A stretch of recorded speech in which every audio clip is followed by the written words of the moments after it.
Hey guys, this video is for April 15th, which is a Wednesday.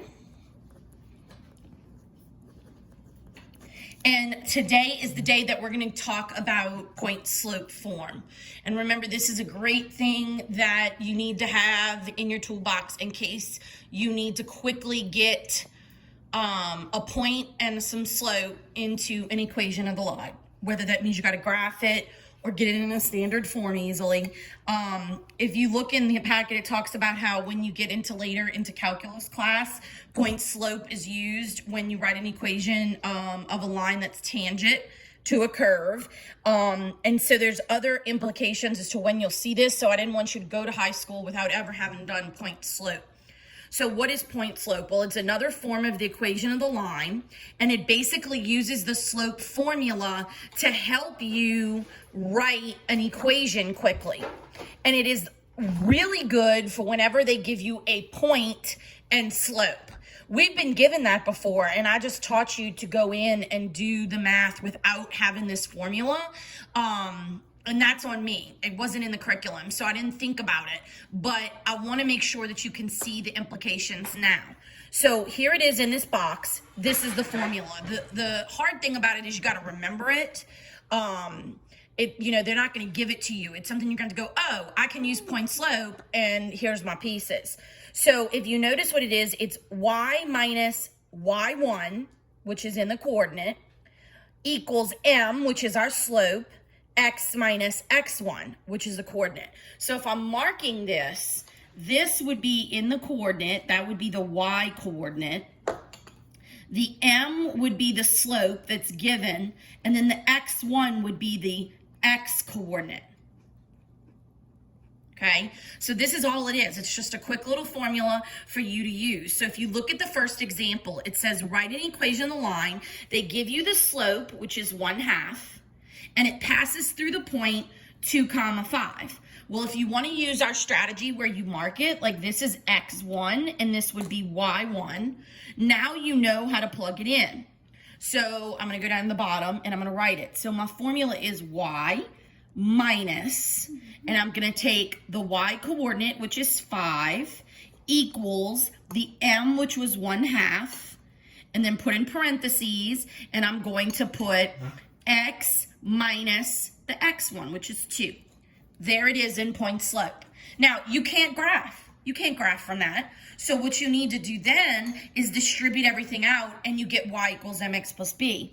So this would be y minus 5 equals 1/2 x, and then this would be minus 1. Add the 5. Y equals 1/2 x plus 4. And look at that. Look how quick I was able to get y equals mx plus b from it. Okay? So now, when you go to the next page, it says try these.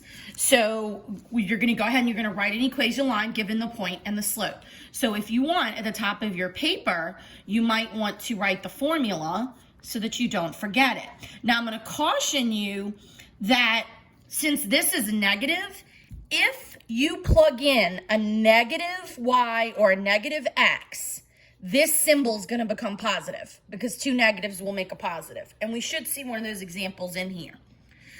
All right, like B. So let's do the first one, A. To write it in point slope, I'm going to go ahead and I'm going to take, and I'm going to go y minus this. Here's my y1, which is 7, equals the slope, 2/3, x, now look, it's a negative 2. So a negative and a negative is going to make it a plus 2 in the parentheses. For the second one, y, a negative and a negative make it a plus 1 equals, the slope still stays negative, x minus 6. Now, again, you can take this, distribute it out, and you get slope-intercept form, okay? So now looking at C and D as our models, and they want us to identify the slope in the point. So now we're just looking at it backwards. Here would be my slope, here would be a point, and here would be a point. So if I want to write it, I've got m equals 3/8, and then to get my point, I need an x and a y. The x is here, that would be 3. The y is a positive 4 though, which means it was originally negative. So I've got to be careful with that when I'm dealing with my positives and my negatives. So on this one, my slope would be negative 5 over 2. And then my points would be negative 3 and 6, because I got to be careful of the negatives. Okay. The town of San Simon charges its residents for trash pickup and water usage on the same bill. Each month, the city charges a flat fee. Ooh, that's good. That, and for trash pickup, that would be my y-intercept. I can hear that. And then a fee of 25 cents per gallon, per, meaning my slope, for water used. In January, one resident used 44 gallons of water and received a bill for $16. If X is the number of gallons of water used during a month and Y represents the bill amount in dollars, write a point X1, Y1. So let's think about this for a second. It says used 44 gallons of water and received a bill of $16. So 16 would be my Y, because that's my total. And then the X would be my plug-in, which is my 44. And what does 25 cents per gallon represent? That's your slope. That is your rate. That tells you that it's 25 cents per gallon that they spend when they use in water. All right, so let's move on. You got to check your understanding problems. Just make sure that you can determine the equation of the line with this and this. So we use the same formula as up here. We have x1 and y1, and we have our slope.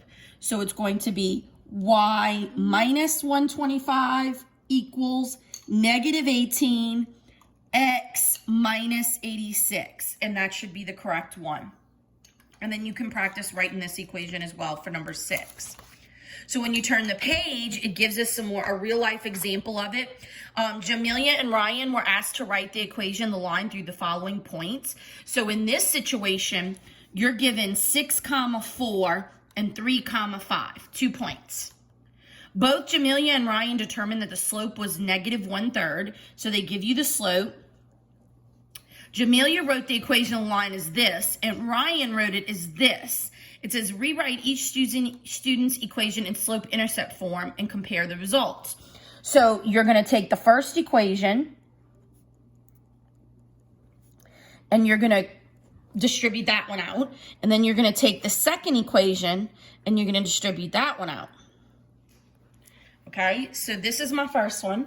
So I'm going to get y minus 4 equals negative 1/3 x plus 2.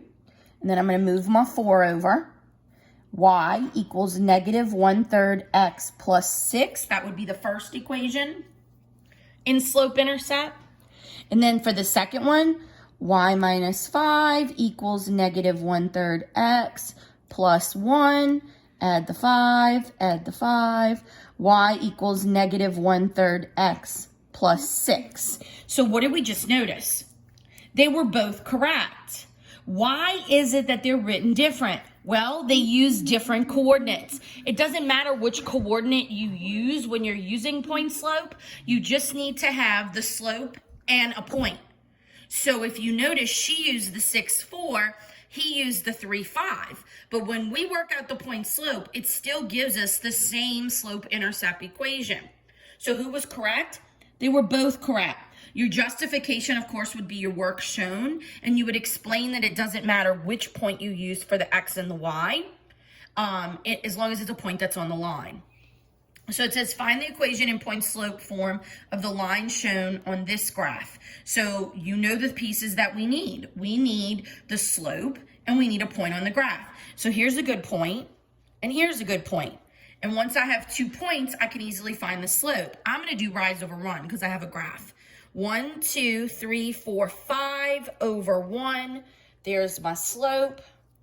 And then, of course, I can take this and I can pick a point off of it. So this would be 2, 2. Since I have a point and slope, I can use y minus the 2 equals 5, x minus the 2, and I have it in point slope. Then to get it in a slope intercept, I'm just going to distribute out which should be obvious to you. That should not be confusing at all. Y equals 5x minus 8, and you're able to get the correct answer. You could skip this right here. So then turn the page, and your practice for today, independent, is lesson 12-2 practice, numbers 12 through 16. You're going to do that on the Google Doc and submit it in Google Classroom.